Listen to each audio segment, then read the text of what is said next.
Watching us now, according to the United Nations Economic Commission for Africa, the African Continental Free Trade Area, that's AfCFTA agreement, which took off on the 1st of January 2021, has the potential to increase intra-African trade by 50%, help African countries diversify their exports, accelerate growth, and attract foreign direct investment. Some of the major benefits of the AfCFTA is to boost inter-African trade by 60%, eliminate almost all tariff, creating an economic bloc of $3.4 trillion that will be the largest free trade area since the establishment of the World Trade Organization.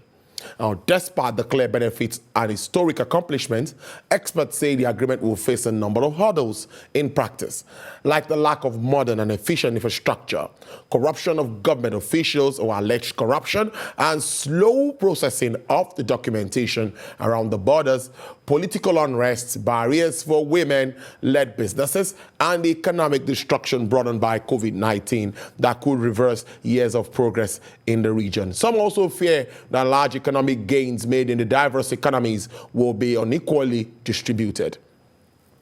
To give more insight and broader perspective on the AfCFTA agreement, I have joining me live from our Abuja studios, Jonathan Adeyemi Aremu. He's a professor of international economic relations at Covenant University, Alta, Nigeria, and a consultant at ECOWAS Economic Community of West African States on Common Investments Market, ECIM, Abuja. Professor Aremu started a successful career at the CBN, where he rose from assistant economist in 1980 to become acting assistant director of research before voluntarily retiring in December 1992. Can go on and on, Prof. But let me thank you very much for joining us on the show. I appreciate your time, Prof. Thank you. Prof, the federal government has declared January as the month, or anyway, campaign for the importance of the AfCFTA agreement in Nigeria, as we know it's taken off already. Now, do you think our local industry base, first, is strategically positioned and funded to take advantage of the inherent opportunities and trade volume potentials we have to explore?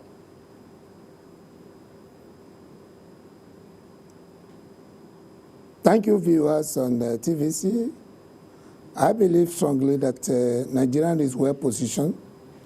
But let me just start by congratulating both the president as well as every Nigerian for taking that bold step to be able to enter into African Continental Free Trade Area. The entire process started in Nigeria under the Lagos Plan of Action in 1980 and concluded in 1991, under Abuja Treaty, African Economic Community Treaty. And therefore, right from the beginning, we are at the center of it. We were in the center of it from the beginning because we believe that Nigeria will benefit. So I strongly believe that we are fully prepared. It has taken time for Nigeria to be able to go into calculating, are we going to gain, are we going to lose? Impact readiness was conducted.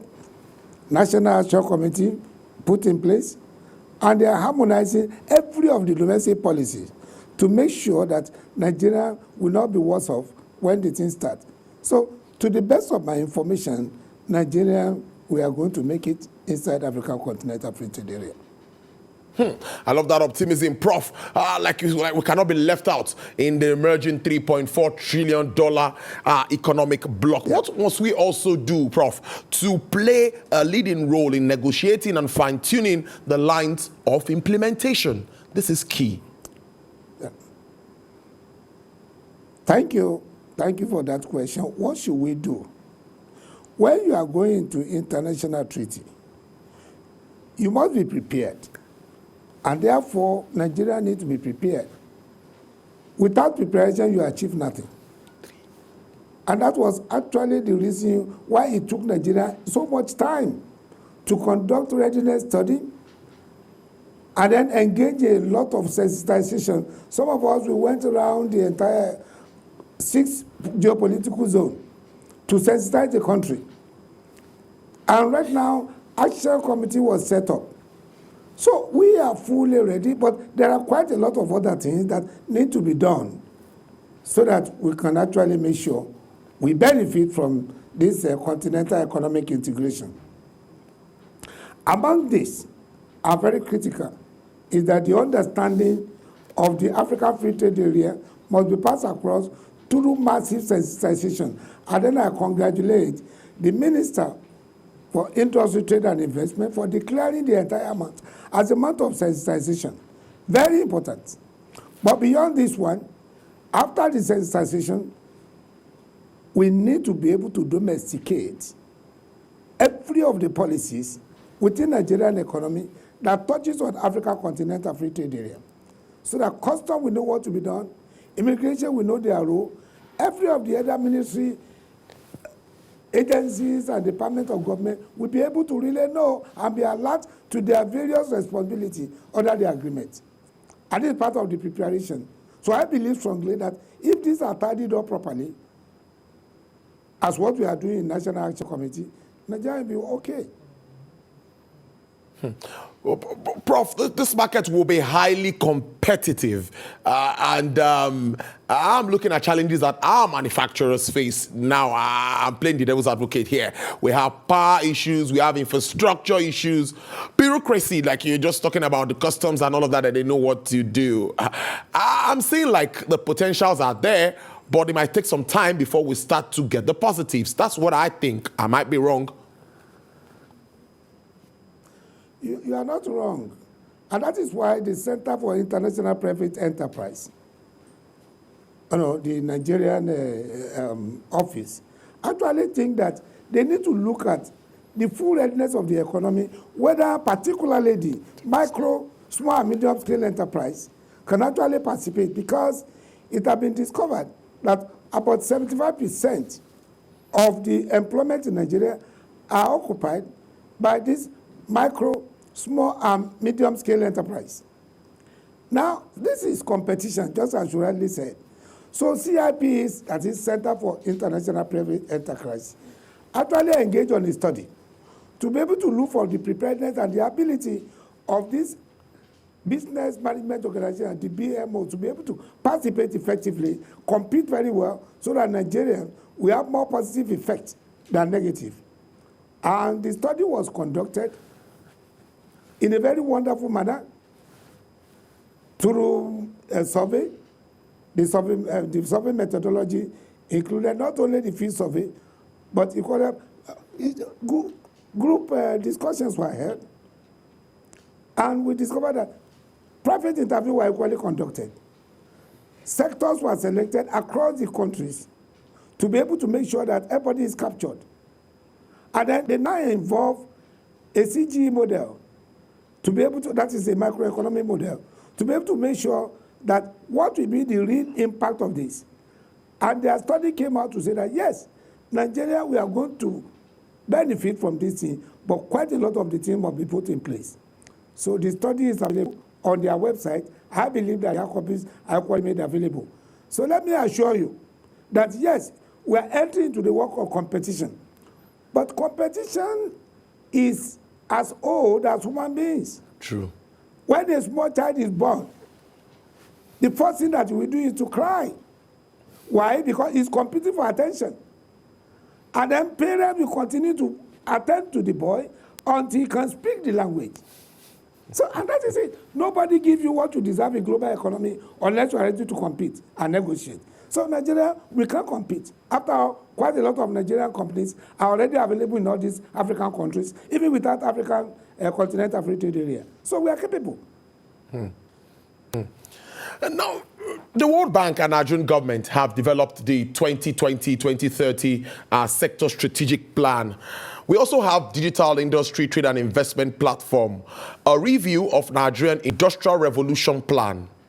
Prof, what sort of strategic or sector strategic engagements and discourse do you expect among stakeholders across key value chains at this time? Well, I already told you that CIP conducted a study. Who are those people that actually part and parcel of the BMO in this study?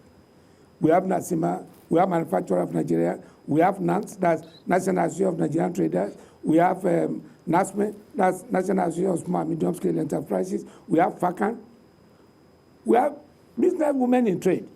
Quite a lot of other institutions were involved. including Employers Association of Nigeria. So all these people were brought into that particular study, and they participated both in designing the questionnaire as well as in ensuring that they followed the entire study throughout. And we discovered everything was done by CC. What is CC? CC is the company that was engaged. That is Center for Studies of Africa, of Economics of Africa. That's the name of the company. And they did a good job. And they came out to say that, yes, this is a very good thing for Nigeria to do. Therefore, CIP has done something good, but they should go more than that. Because they discovered that quite a lot of Nigerians are not aware, particularly the various sectors. Agriculture, they discovered that about 60-something% of people said, yes, they were aware. But the trading services, they are not even aware of what they need to do. Yet, you discover that in the first phase of African Continental Free Trade Area, it comprised trading in goods, trading in services, and dispute settlement. Trading in goods, because we are familiar with ECOWAS trade liberalization scheme across ECOWAS. But in services, they are not aware. So, therefore, CIP, they need to be able to do further than this by making sure that the protocol of trading services is equally brought to the shore of the BMOs. And I believe they are going to do that. So, in other areas, the issue of investment, you are talking of trading, but you need to produce, you need to invest before you can trade. So the investment protocol, the negotiation of the protocol is starting anytime from this year. So CIP and other development partners should come together also to be able to sensitize the entire economy on what they need to do to be able to make sure that in the negotiation of the investment protocol, they are equally okay, they are better off. So putting all these packages together, the economy will be okay on the African Continental Free Trade Area. Nigeria will dominate. I can see a lot of transnational corporations having their headquarters in Nigeria, having affiliates in terms of branches, in terms of subsidiary, in terms of associates in other parts of Africa. Wow, that will really be, that will be great. Now, what's your forecast now in terms of expansion growth you think we would see in Nigeria's intertrade portfolio?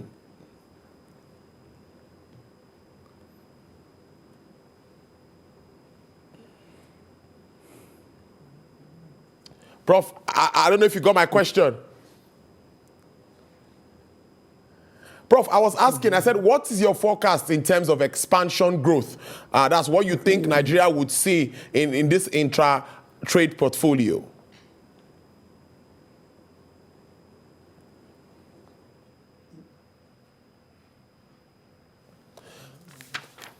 Hello, Prof. Okay, we'll try to reconnect with Prof so that we can round off this discussion. This is really very important that we try to link with Prof. But before we get back to Prof, let's see some foreign stories here now. Bond losses while stocks and commodities gain today in anticipation of big borrowing and big spending. Democrat administration driving growth following runoff elections that gave the party control of U.S. Congress. Risk sentiment was temporarily dampened by images of President Donald Trump's supporters storming Capitol Hill by S&P. But S&P 500 futures rose 0.6% and NASDAQ 100 futures rose 0.8% in the Asian session. As order was restored, FTSE futures rose 0.4% and Eurostock 50 futures rose 0.2%. Across Asia, big economically exposed stocks led gains as chip makers Samsung and SK Hynix drove South Korea's Kospi down to record high, I beg your pardon. Miners Rio Tinto and BHP surged to all-time peaks. MSCI's broadest index of Asian Pacific shares outside Japan rose 0.7%, and Japan's Nikkei rose as much as 2% to hit its highest since 1990. Wednesday bond set off push the yield on benchmark 10 years U.S. Treasuries over 1% for the first time since March. Yes, Professor Jonathan Aremu is back with us now live from Abuja studios. Prof, I was talking about your forecast for growth as we move on in this agreement. Where do you see Nigeria? Then on the side of that, what more support do we need from the likes of AfDB and AfCFTA at this time? That's a very good question. Well, in terms of forecast, you have already said it. Like that familiar idea of that. But let me say this with the issue of the bank. You say, how are we going to trade? You say, you did that trading using the currency of USA, that's dollar, pound, as well as euro, even to trade among ourselves, even between Nigeria and other ECOWAS countries. But there's going to be a pan-African payment and settlement system, which Africa aggressively working upon. And what does it mean? To be able to trade with other countries. If I want to buy anything from Kenya, I will be debited in Naira, and then the Kenya will be paid in Kenya currency, which is in shillings. So there's going to be a network of the software system of the central banking in Africa, active under Pan-African payment and settlement system, so that we don't have to go through dollar, pound sterling, and euro to be able to trade among ourselves. You will recall that under the informal trade, if you want to trade with the Republic of Benin, the nearest country, you first of all change Naira to dollar, and when you get to the border, you change to CFA. And at the time you are changing, you are paying certain things. But with Pan-African payment system and with activities of AfCFTA, we are going to be trading in our domestic currency. And the settlement will be done by the Association of the Central Banks through the system that will be put in place by AfCFTA. So with that one, we expect trade to actually boom. Because really in economic integration theory, two things are meant to happen under economic integration. One, there should be trade creation. That is, as a result of countries coming together and removing tariff among themselves, there's going to be, they'll be creating more trade. Secondly, there'll be trade diversion. What is trade diversion? It means where you are buying from, another part of the world, but you can source the same product within Africa, you will not be buying from them, because now you won't be paying import duty, right? So there's going to be trade creation as a sort of trade diversion. That is, there's going to be a diversion into African countries under African continental free trade area. And all this one with an effective payment system put in place by Pan-African payment and settlement system, which is being managed under AfCFTA, we expect a boom in the trade of Africa.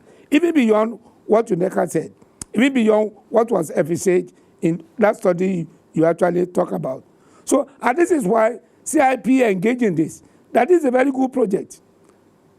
Center for International Private Enterprise said, well, if these one are in place, let us see what we can do to sensitize the BMOs so that they can participate well. They will use their domestic currency to pay. At the same time, they are going to have an enlargement in both trade activity which they have been doing before. So I expect more than what I've been actually emphasizing in terms of projection of trading among African countries once the payment system are settled. If we can do this in 2 minutes, what's your advice to members of the business community and government on a final note? Yeah, thank you. The members of the business community, they need to be ready to collaborate. There are certain products in Nigeria which are needed in other African countries. Therefore, there will be opportunity for vertical integration. That is to say, what you are producing is what you need in your own country. So, and then government must put in place also a very good infrastructure. Then the regulatory agency of the government need to really know that they cannot be working as they were working before. So custom needs to be reformed to be able to actually accept this new continental free trade area. I will suggest that government must put in place a high tech for custom to be able to perform. I believe that a single currency, a single window system is very important at this stage. So that is on the side of government. And that research study of the CIP address some of those activities. Also, there is need for financing which government can use in supporting the private sector more than ever before, so that they can compete with other African countries. And they have assisted under the central bank scheme of Akoguras, government can put in place something that will facilitate better production and better integration of the BMOs into the African continental market. In addition, there should be more collaboration among the government agencies to make sure there is no duplication of functions and overlapping of jurisdiction in the performance of their activities. True. So back on the other side of the preparedness of the private sector, this is the time to take hold of the opportunity, and therefore they will be ready to network. There should be massive sensitization, as the Minister of Industry, Trade and Investment said, so that people are aware of this opportunity that are available at the continental level, with Nigeria has been the foundation member. And therefore, there must be an increasing opportunity provided by CIP that actually make kind of opportunity possible to be able to continue assisting the private sector, that the BMOs. All right, that's a good way to leave it, Professor. You can go on and start passion. That's what time can take. I must appreciate your time. Professor Jonathan Aremu joined us live from our Abuja studios. I appreciate your time, Prof. Thank you very much. Thank you.